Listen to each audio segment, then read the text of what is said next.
I met yesterday with legal counsel.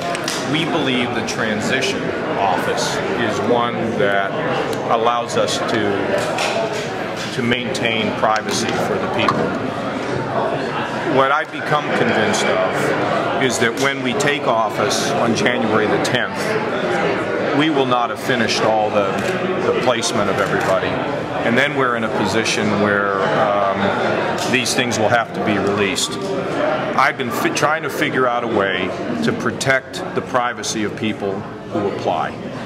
It's clear to me that come January 10th, unless there is some legal way in which I can do this, these documents will have to be made public. Why have I felt strongly about this? Well, let me tell you why. When a person applies for another job, it doesn't make their current employer happy. Okay? I believe that when we pick somebody, they're fair game. You can have an opportunity to look at anything you want to look at, you know, within reason. But when somebody applies for a job, you don't want to put them in jeopardy.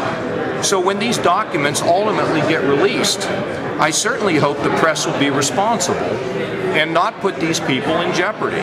So ultimately, I'm going to lose this battle, and you know, I try to figure out a way to protect these folks, and it's clear from Supreme Court rulings, at least at this point, I'm not going to win that. I'm going to win the transition because I have a right to keep it private, but we won't be completed with transition come January 10th. So everybody will get a chance to figure out who it is that's trying to get another job, and maybe some bosses will even look around, and that will not be good for their employees.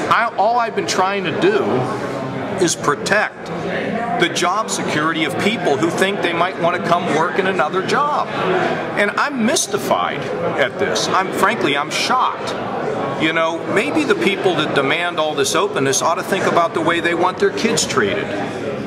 So, you know, do they want their kids to be jeopardized because they're trying to improve themselves and look for another job? I mean, this is another example of where we don't have common sense. The tail wags the dog. And, but, you know, I'm not going to fight a fight that at the end of the day has kind of, well, already been determined. Do you want the